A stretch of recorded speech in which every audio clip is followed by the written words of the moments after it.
৫ বছরের অপেক্ষার পরে আমরা সবাই মিলে অফিস পিকনিকে যাচ্ছি এবং সেখানে গিয়ে কি করলাম, নাচ গান করলাম, কোথায় ঘুরলাম এবং কোন হোটেলে উঠলাম সব কিছু নিয়ে আজকে একটা মিনি ব্লগ আপনাদের সাথে শেয়ার করব। তো ফার্স্টে আমি মানে সাইনবোর্ডে আসলাম, সাইনবোর্ড থেকে আমাদের গাড়ি করে নিয়ে যাবে। তো এসে দেখি সবাই মিলে দাঁড়িয়ে আছে।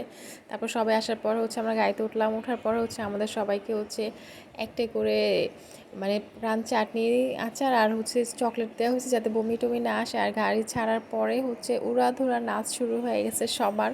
মানে আমি বাদে মনে হয় গাড়ির মধ্যে এমন একটা লোক মেয়ে ছিল না যারা নাচ গান মানে নেচেছে, কারণ সবাই অনেক বেশি আনন্দ করছে। আর আমি একা দাঁড়িয়ে ভিডিও করতেছিলাম, কারণ আমার কাছে নাচ গান একদমই ভালো লাগে না। আর আমাদের অফিসের ভাইয়া উনি সবার সাথে নাচ গান করতেছে। আর ভাইয়ার ওয়াইফ ভাবি অনেক বেশি নাচে।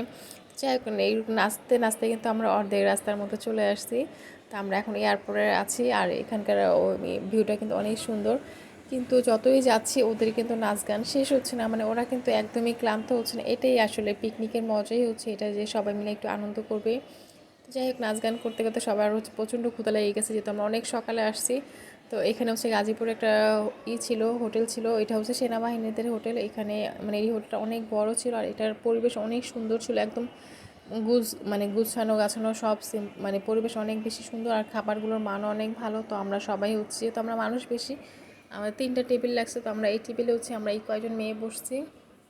তো আমাদের সকালে নাস্তার জন্য পরোটা, ডিম ভাজি এগুলো ছিল। তো আমি পরোটাটা খাইনি, আমি তন্দুর রুটি নিয়েছি। এখানকার রুটিটা অনেক বেশি মজা। যাই হোক, খাওয়া দাওয়া করে আবার গাড়িতে উঠে গেলাম।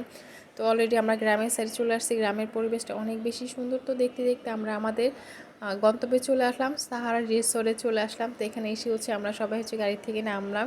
তো নামার পরে এখানকার যে মানে পরিবেশটা অনেক বেশি সুন্দর ছিল, প্রচুর গাছগাছালি দিয়ে ভরা ছিল। তা আমরা এখানে সবাই নেমে একটু অপেক্ষা করতেছিলাম, কারণ আমরা ভিতরে ঢুকবো। তো এখানে আমরা সবাই মিলে ভিতরে ঢুকে গেলাম।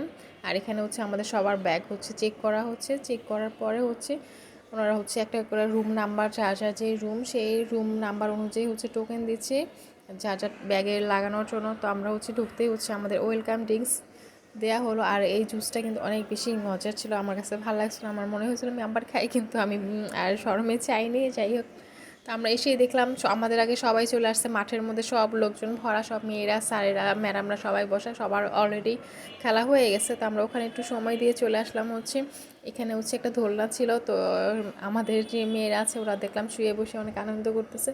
আর এখানকার ওয়েদারটা অনেক সুন্দর, পুকুরের পাশে অনেক গাছগাছালি। মানে এখানে যদি কেউ বিকেলে এসে বসে, যাদের মন খারাপ তাদের মনও অনেক বেশি ভালো হয়ে যাবে। আমার বিশেষ করে কারণ জার্নি করে সবার উড়াদুরা নাচ গান দেখে আমারও মন মানে একটু অন্যরকম লাগতেছিলো, কিন্তু এখানে আসার পরে পরিবেশটা দেখে অনেক বেশি ভালো লাগছে। আর এখানকার পরিবেশটা অনেক ভালো। যাই হোক, আমরা এখন আমাদের গন্তব্যস্থানে চলে যাবো, আমাদের রুমে চলে যাব। তো রুমে যাওয়ার জন্য রুমটা একটু মানে হোটেলটা একটু দূরে, এখানে একটা বিশাল বড়। তো তো এখানকার মানে আলাদা আলাদা হোটেল থাকে।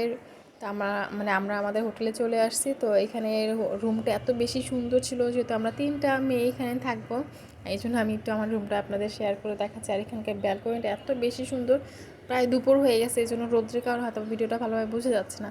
বাইরের পরিবেশটা এত এত বেশি সুন্দর, যেটা বলার বাইরে। আমি তো দেখে অনেক বেশি খুশি হয়ে এসেছি। যাই হোক, এটা আমাদের রুম। আর নেক্সটের ভিডিওতে আমরা কী কী করলাম, কী কী খাওয়া দাওয়া করলাম সেটা নিয়ে আসতে আসতে। তো কেমন লাগলো আমার ভিডিওটা অবশ্যই জানাবেন। আল্লাহ হাফেজ।